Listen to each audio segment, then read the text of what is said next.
A while back I made some templates out of polyethylene for my wife to cut fabric with a rotary cutter. At 1/2 inch thick, they don't allow cutting multiple layers of fabric before the blade change knob contacts the template. She asked if I could cut a 1/4 inch by 1/2 inch rabbet around the perimeter, which is a perfect job for the PantoRouter. There are 2 ways to make this cut. The first one is to use the slot mortise template, and in this case we're not using the stops.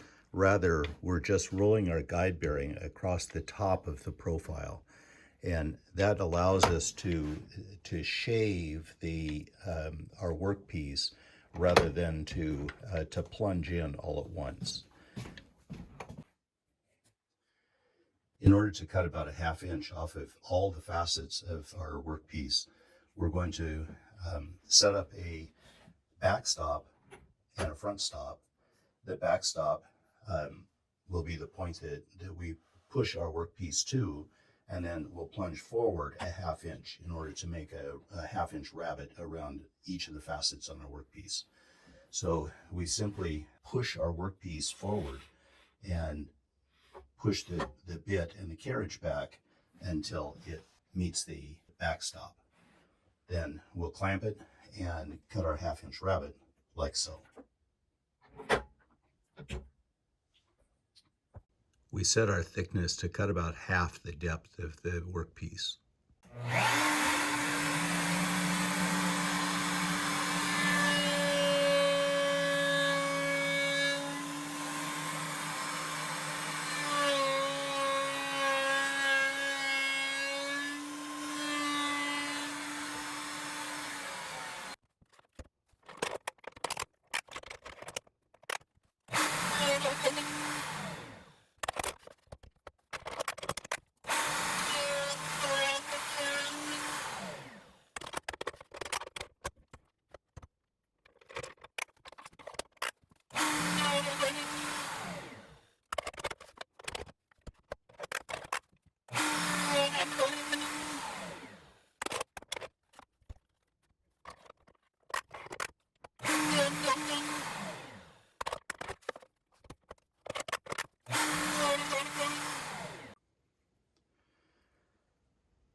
So about a 1/4 inch rabbet by 1/2 inch deep all the way around. Fast, easy, and accurate. But there's another way. The other way to do this same cut is to use our auxiliary table, which we'll do on this larger piece. We showed how to make this auxiliary table in another video, and here we're going to use it to cut this 1/2 inch rabbet using the PantoRouter as a horizontal router, which I consider a whole lot safer and easier than using my router table in this kind of an application.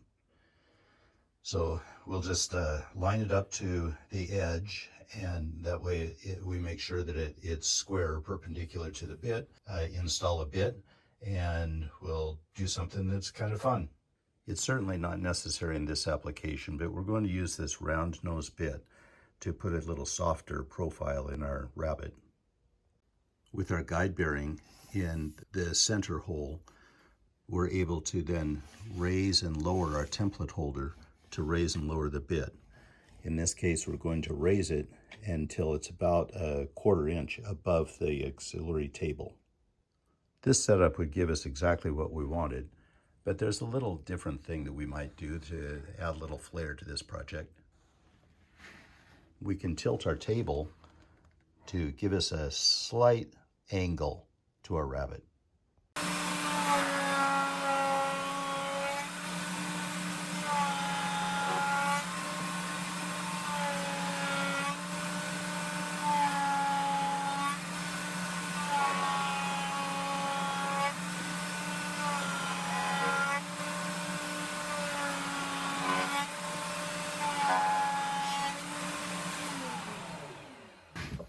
Raise our template holder and therefore our bit to make our final cut.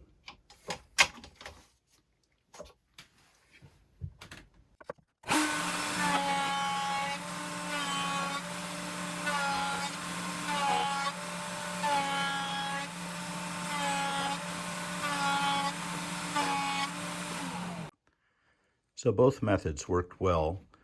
I kind of like the profile that we're able to put on this piece. And you can imagine that this could be a box top or any kind of a decorative finish to a project. Just a couple of notes about our auxiliary table.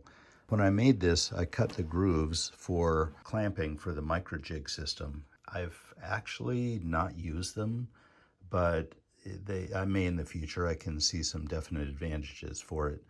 But I will say that cutting down so close to the fence was probably not the best idea. I should have stopped them about here, because I have had a piece kind of catch in these grooves. You'll notice that this notch out on this end, it's so that our dust collection hose clears, and when we get it very, very close to the table. These slots have proven to be very, very good. We have some hold down hardware in our online store that would allow that kind of application. And by the way, these holes are to hang it on the wall. There is one downside to the auxiliary fence. You can't make use of our excellent dust collection. What a mess. With the rabbeted template, now multiple layers of fabric can be cut with the rotary cutter. And in this case, they're for masks for our 6.5-year-old grandson who's going to first grade. How cool is that, right?